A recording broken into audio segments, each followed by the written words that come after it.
الحمد للہ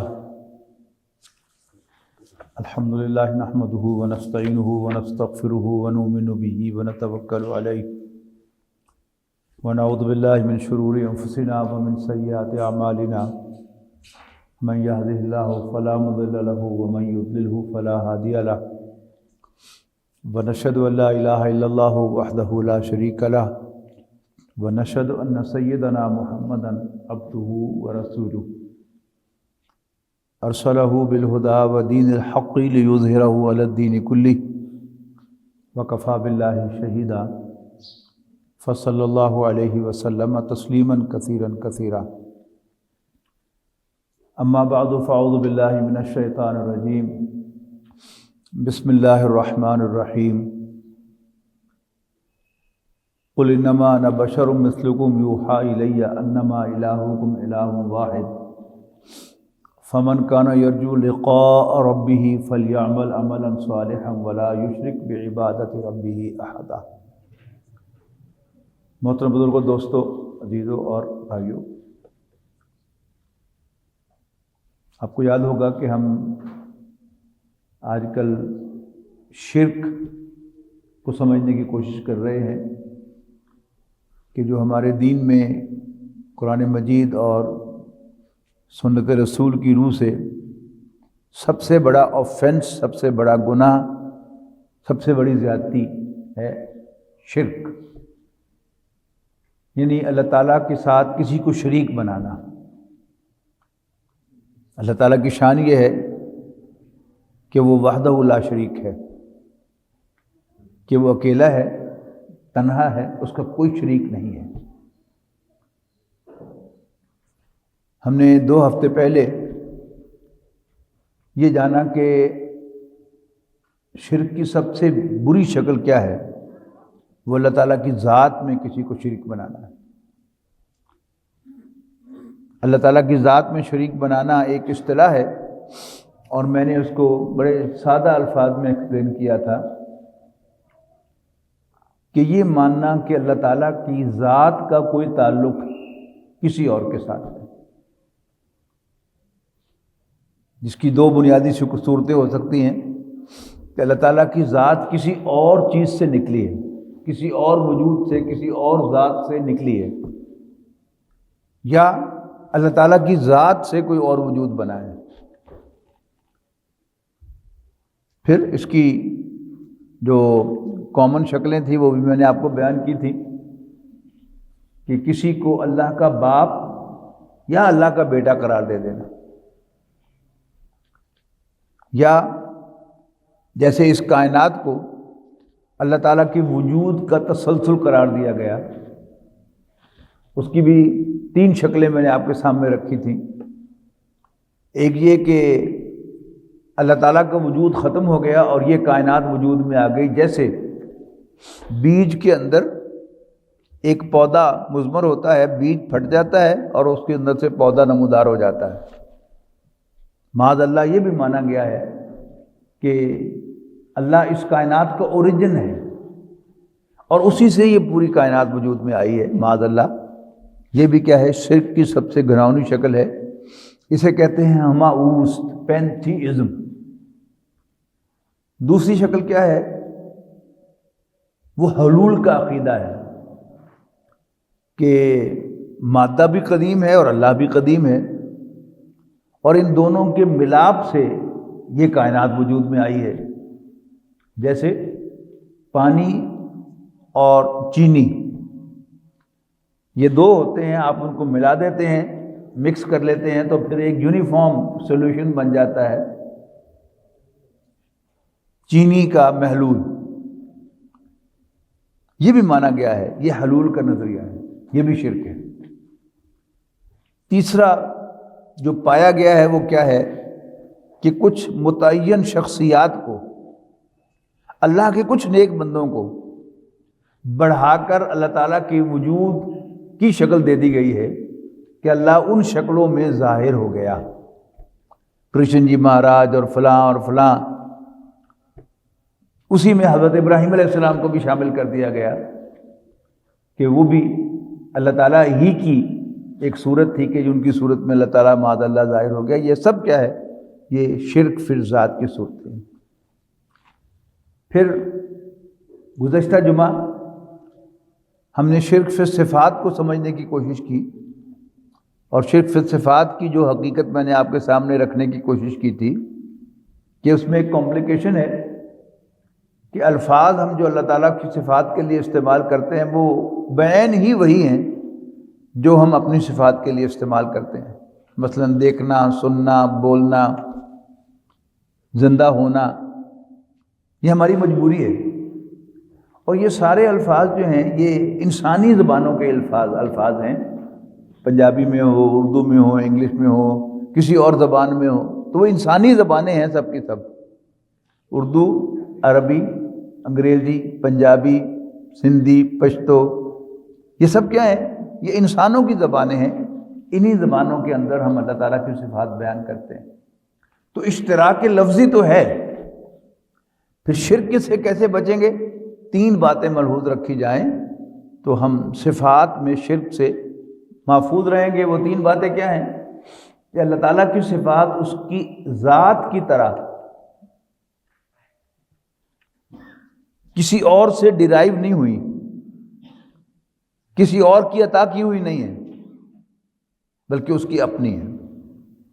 جبکہ اللہ کے سوا جو بھی کچھ ہے اور اس کی جو بھی صفات ہیں وہ اللہ کی عطا کی ہوئی صفات ہیں. ان کی اپنی، جیسے اپنا وجود کوئی نہیں، ایسے ہی ان کی صفت بھی اپنی کوئی نہیں.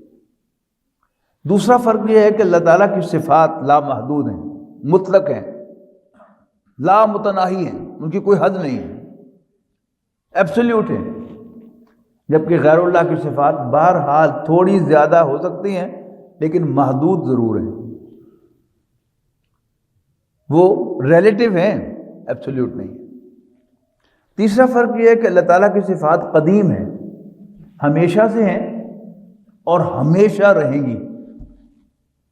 جبکہ غیر اللہ کی صفات جب ہیں سو ہیں. اگر آج کوئی صفت ہے تو اس بات کا ثبوت نہیں ہے کہ کل بھی تھی اور کل بھی ہوگی. اس لمحہ ہے تو پہلے بھی تھی اور آئندہ آنے والے وقت میں بھی ہوگی. یہ کیا ہے؟ یہ غیر اللہ کی صفات ہے. تو اللہ کی صفات قدیم، غیر اللہ کی صفات حادث. اللہ کی صفات لامحدود، غیر اللہ کی صفات محدود. اللہ تعالیٰ کی صفات قدیم، ہمیشہ سے، ہمیشہ رہنے والی، ایٹرنل. اور غیر اللہ کی صفات حادث، جب ہیں سو ہے. آج ہم آگے چلتے ہیں کہ اللہ تعالیٰ کے حقوق میں بھی توحید ہونی چاہیے. اللہ تعالیٰ کے حقوق میں توحید، اور ان حقوق کو اللہ تعالیٰ نے ایک لفظ میں سمو دیا ہے، اور وہ کیا ہے؟ وہ عبادت ہے. توحید فی العبادت، اللہ تعالیٰ کی بندگی میں کسی کو شریک نہ کرنا، اللہ تعالیٰ کی عبادت میں کسی کو شریک نہ کرنا. اب پھر اس کے 2 معنی ہیں. ایک ہیں بنیادی معنی. ایک اسلام میں داخل ہونے کے لیے ہم کیا کہتے ہیں؟ لا الہ الا اللہ، اشہد اللہ الہ الا اللہ، میں گواہی دیتا ہوں کہ اللہ کے سوا کوئی عبادت کے لائق نہیں ہے، worthy آف ورشپ نہیں ہے. یہ ورشپ کیا ہے؟ ہمیشہ سے تاریخ انسانی میں کچھ چیزیں جو ہیں وہ کسی ہستی کو بڑا مان کر اس کی سبمیشن کے لیے کی جاتی ہیں. اور ان سب کے اعتبار سے ہم کہتے ہیں کہ اللہ وحدہ لا شریک ہے، تب ہم دائرہ اسلام میں داخل ہو سکتے ہیں، ورنہ ہم دائرہ اسلام میں داخل نہیں ہو سکتے. سمجھ رہے ہیں؟ اچھا، اب یہ ایک لیول ہے، اس سے بھی اونچا ایک لیول ہے. وہ لیول کیا ہے؟ کہ اللہ تعالیٰ کو اپنا واحد رب مالک مان لیا جائے اور اس کی غلامی اختیار کر لی جائے. اب اس غلامی کا ایک حصہ ہے صرف وہ ورشپ. تو پہلے ہم دیتے ہیں ورشپ کیا چیز ہے، اس کے کیا تقاضے ہیں. ورشپ کا ایک ظاہر ہے، وہ کیا ہے؟ جو نظر آئے گا دیکھنے والوں کو، وہ ہے اوبیڈینس. جس کو بھی الہ مانا جائے اس کا کہنا مانا جائے، جو حکم اس نے دیا ہے اس کو بجا لایا جائے، اور جس کام سے اس نے روکا ہے اس سے باز آ جایا جائے۔ یہ کیا ہے؟ یہ ورشپ کا ظاہر ہے، عبادت کا ظاہر ہے۔ اس کا باطن کیا ہے؟ محبت، کہ اس ذات سے محبت بھی کی جائے۔ اچھا، اب ان دونوں میں توحید کیا ہے اور شرک کیا ہے؟ توحید یہ ہے کہ لا طاعت لمخلوق فی معصیت الخالق، خالق کی معصیت کرتے ہوئے، اس کی نافرمانی کرتے ہوئے مخلوق میں سے کسی کی اطاعت نہیں کی جا سکتی، بھلے کوئی بھی ہو۔ انبیاء کرام چونکہ وہ تو اللہ کے نمائندے ہیں، لہذا ان کی اطاعت تو کرنی ہے اللہ کی اطاعت سمجھ کر۔ باقی رشتوں کے اعتبار سے سب سے بڑے والدین ہیں، علم کے اعتبار سے سب سے بڑا استاد ہے، اور جاب کے اعتبار سے بڑا جو ہے وہ باس ہے۔ تو ان تینوں کی اطاعت نہیں ہو سکتی اگر اللہ کی نافرمانی ہو رہی، یعنی دو حکم ٹکرا گئے، ایک طرف اللہ کا حکم ہو اور دوسری طرف کسی بڑے کا حکم ہو، تو اللہ تعالیٰ کے حکم کو فوقیت ملے گی اور غیر اللہ کے حکم نظر انداز کیا جائے گا۔ یہ کیا ہے؟ یہ توحید کا تقاضا ہے۔ اسی طرح محبت بھی کسی سے بھی کی جا سکتی ہے، والدین سے، اولاد سے، مال سے، اپنی پراپرٹی سے، دوست احباب سے، لیکن سب سے فائق محبت اللہ کی ہو، یعنی جیسے اطاعت میں سب سے اونچی اطاعت اللہ کی، ایسے ہی سب سے بڑی محبت بھی اللہ کی۔ اس کے لیے قرآن مجید کی ایک آیت جو ہے اس کو تو ہم سب کو پلے باندھ دینا چاہیے، بڑی نمایاں اپنے ذہن کے اندر ٹانک لینا چاہیے کہ اللہ کی محبت کا تقاضا کیا ہے۔ سورۃ توبہ کی آیت نمبر 24 ہے، فرمایا قل ان کان آباؤکم وابناؤکم واخوانکم وازواجکم وعشیرتکم واموال اقترفتموها وتجارۃ تخشون کسادها ومساکن ترضونها احب الیکم من اللہ ورسولہ وجہاد فی سبیلہ فتربصوا حتی یاتی اللہ بامرہ واللہ لا یہدی القوم الفاسقین۔ قل کہہ دو اے نبی صلی اللہ علیہ وسلم، ان کان آباؤکم، اگر ہو گئے تمہارے باپ، وابناؤکم تمہارے بیٹے،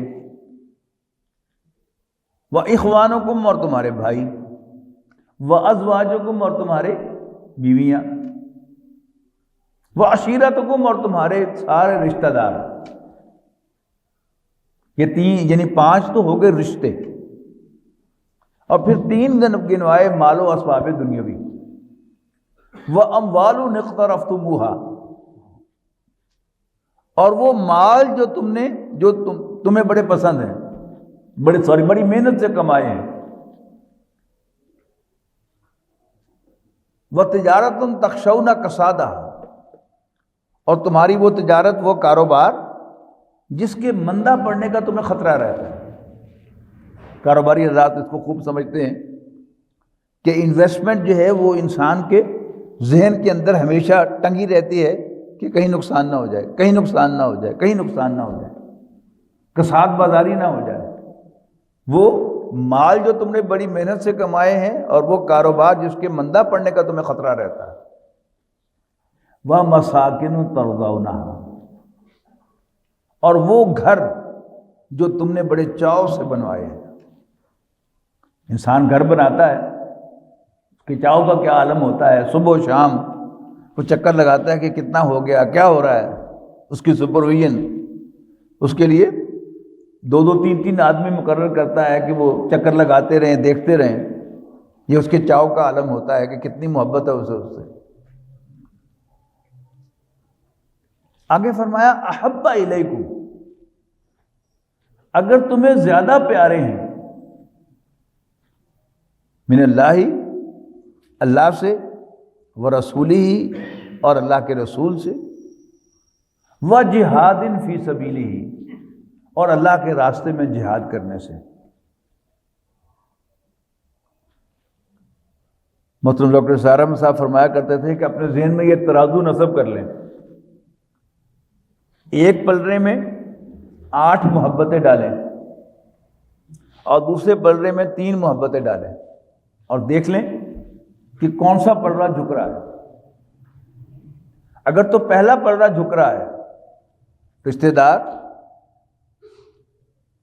مال و اسباب دنیاوی، یہ جھک رہے ہیں، اور اللہ کا رسول صلی اللہ علیہ وسلم اور اللہ کے راستے میں جہاد، اس کا پلڑا اٹھ رہا ہے، تو پھر تشویش کی بات ہے۔ تو کیا فرمایا؟ فتربصوا، تو پھر انتظار کرو۔ اور ڈاکٹر صاحب ترجمہ کیا کرتے تھے اس کا، پھر دفع ہو جاؤ،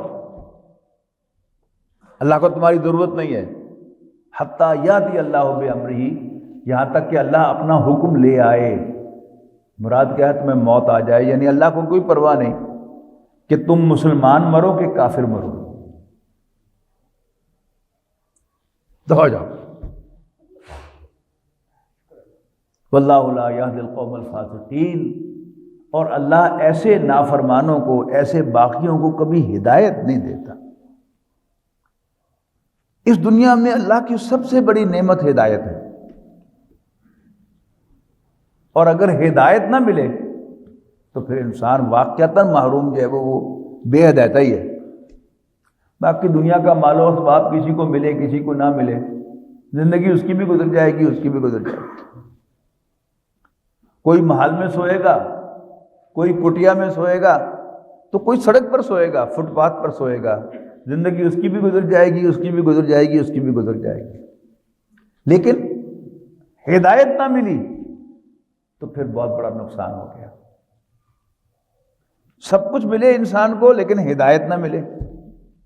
ابو لہب، ابو جہل، ولید بن مغیرہ، یہ سب کون تھے؟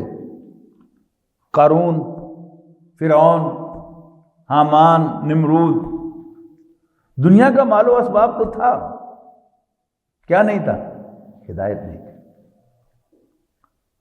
تو یہاں وارننگ کیا دی جا رہی ہے کہ اگر تمہارے دلوں میں دنیاوی رشتے اور دنیاوی مال و اسباب اتنے کھب گئے ہیں کہ تمہیں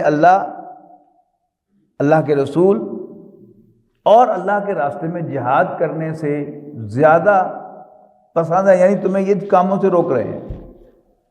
اچھا، اب اللہ کی محبت، اس کا کوئی پیمانہ نہیں، اللہ کے رسول کی محبت کوئی پیمانہ نہیں، یعنی ہم نہ کسی دوسرے کو ناپ سکتے ہیں کہ اس کے دل میں اللہ کی کتنی محبت ہے، اور نہ خود اپنے آپ کو ناپ سکتے ہیں کہ ہم اللہ سے کتنا محبت کرتے ہیں۔ اسی طرح اللہ کے رسول کی، میں کلیم کروں کہ میں عاشق رسول ہوں، کوئی میرے سامنے اللہ کے رسول کی محبت کے نعرے لگا رہا ہو، لیکن میرے پاس پیمانہ کوئی نہیں ناپنے کا۔ پیمانہ کیا ہے؟ وہ تیسرا ہے، وَجِہَادٍ فِي سَبِيلِهِ، اللہ کے راستے میں جہاد کرنا۔ اللہ کے راستے میں جہاد کیا ہے؟ اللہ کے جھنڈے کو سربلند کرنے کے لیے،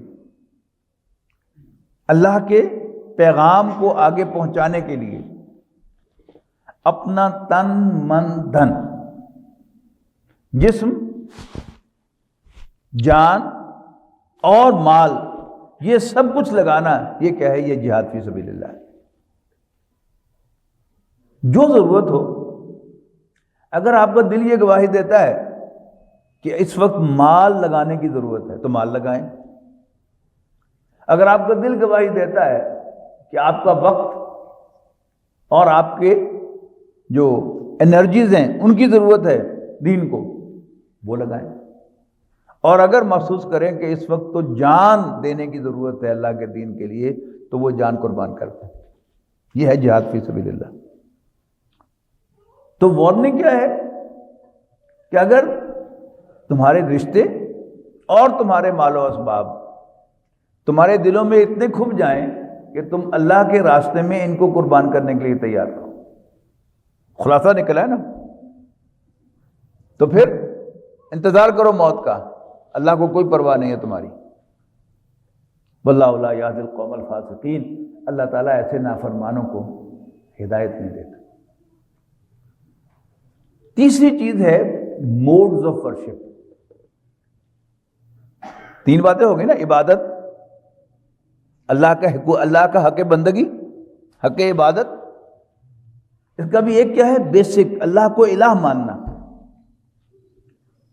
اس کے 3 تقاضے. نمبر 1 اس کا کہنا ماننا اور اس کی اطاعت کو سب سے اوپر رکھنا.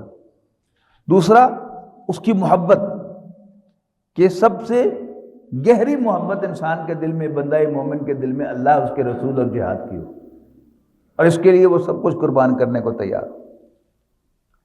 تیسرا ہے موڈز آف ورشپ.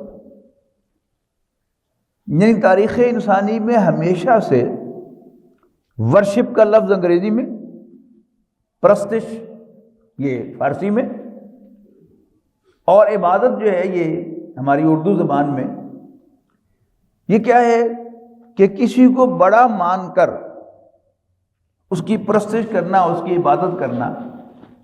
اس کے کچھ مخصوص طریقے جو ہمیشہ سے رائج رہے ہیں، نظر آنے والے، وہ کیا ہے؟ یہ دل جو ہے کسی اور کے سامنے نہیں جھکنا چاہیے. یعنی یہ سر جس میں دماغ ہے، اس کی سروسز آپ کسی کو بھی دے سکتے ہیں، لیکن دل کسی کو نہیں دے سکتے. اب اس کو اظہار کیا ہے کہ آؤٹ آف ریسپیکٹ آپ سر جھکا سکتے ہیں، لیکن یہ دھڑ، یہ سینہ ہم کسی اور کے سامنے نہیں جھکا سکتے، اس لیے کہ اس میں دل ہے، اور دل اللہ کے سوا کسی اور کے لیے نہیں جھکنا چاہیے.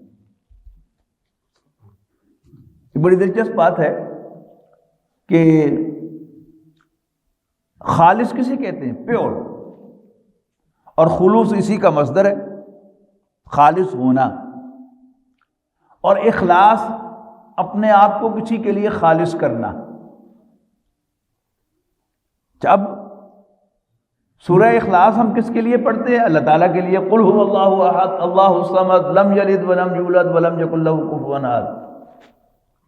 لیکن ہمیں اسکول میں جو خط لکھنا سکھایا گیا تھا، اس خط کے آخر میں کیا تھا؟ آپ کا مخلص. یعنی ہماری جو ٹریڈیشنز ہیں ان کے اندر شرک جو ہے وہ ڈال دیا گیا ہے کہ سورہ اخلاص تو پڑھو اللہ کے لیے، لیکن مخلص ہر ایرا غیرہ کے لیے مخلص ہو جاؤ.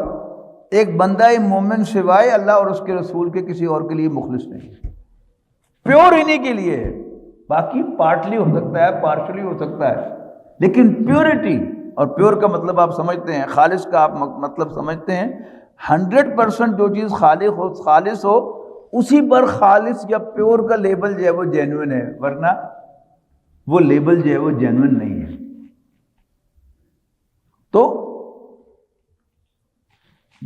یہ دھڑ، یہ اس کے سامنے نہیں. مطلب کیا ہوا کہ یہ جو رکوع ہے ہماری نماز کے اندر، یہ اللہ کے سوا کسی اور کے لیے نہیں ہے.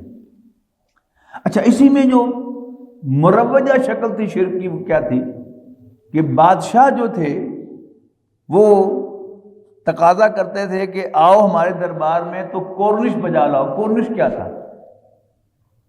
یعنی پورا یہ دھڑ جو ہے یہ اس کو 90 ڈگری پر جھکا دو تو کیا ہے، یہ بادشاہ کا حق ادا ہوگا. اور یہی وہ بات تھی کہ جو حضرت مجدد رحمۃ اللہ علیہ نے جہانگیر کے سامنے جھکنے سے انکار کر دیا. اس کا طریقہ کار بھی ڈھونڈا گیا کہ اچھا ایک چھوٹے دروازے میں سے، کھڑکی میں سے اس کو گزار کے لاؤ تاکہ اس میں سے جھک کے گزرے.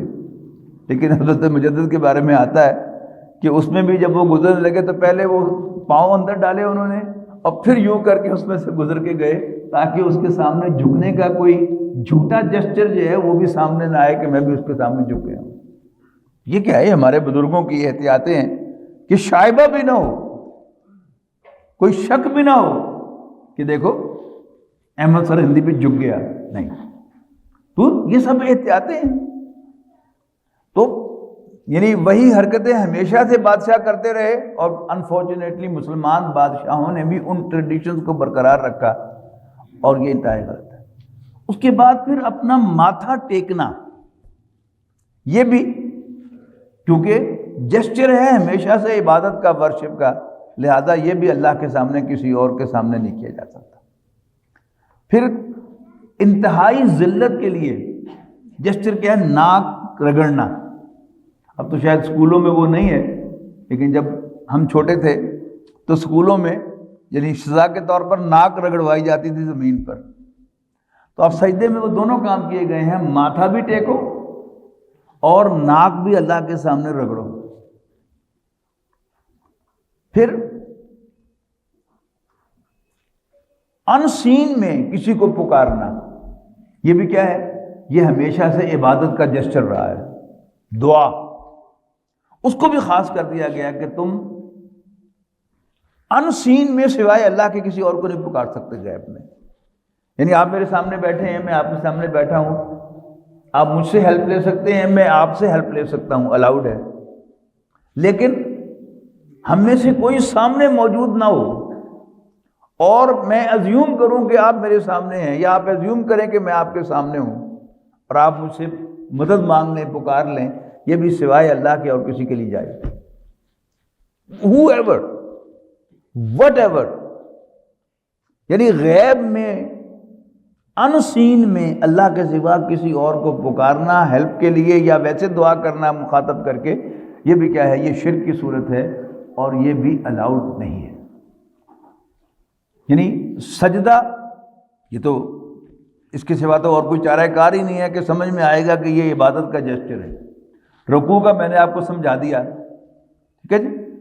دعا کے بارے میں نبی اکرم صلی اللہ علیہ وسلم نے بہت واضح طور پر فرمایا کہ الدعاء مخ العبادہ، دعا جو ہے یہ عبادت کا اصل جوہر ہے۔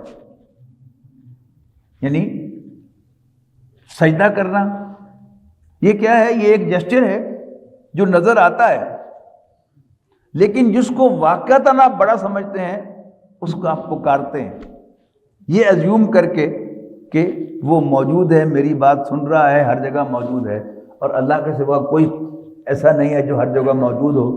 اللہ کے سوا کوئی ایسا نہیں ہے کہ جو آپ کی پکار کو سنتا ہو۔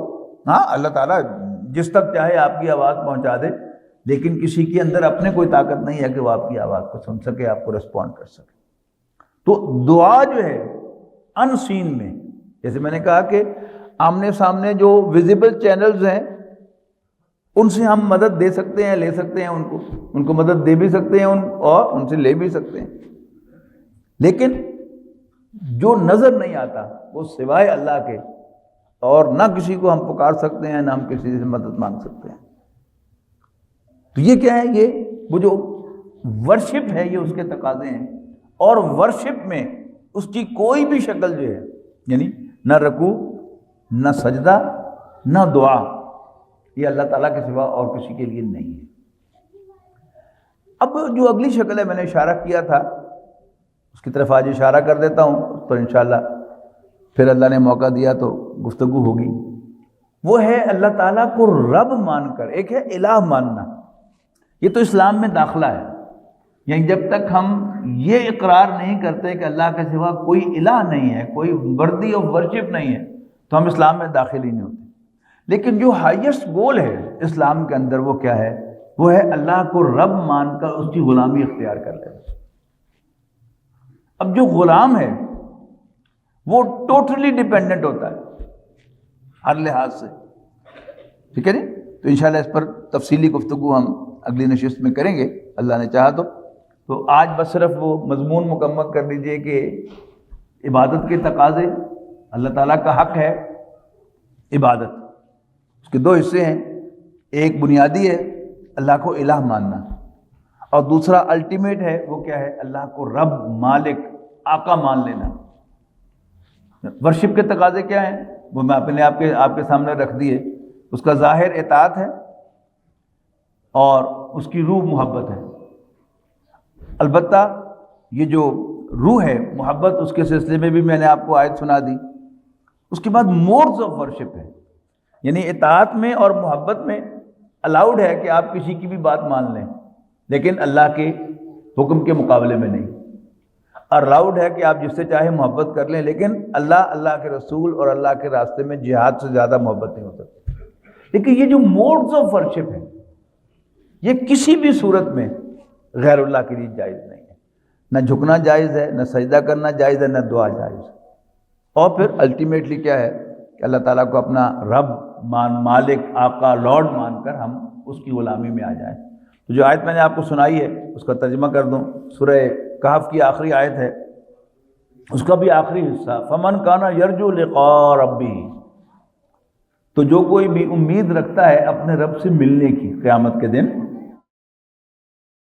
فلیعمل عملا صالحا، تو اسے چاہیے کہ نیک عمل کرے، ولا یشرک بعبادت ربہ احدا، اور اس کی عبادت میں کسی کو شریک نہ کرے۔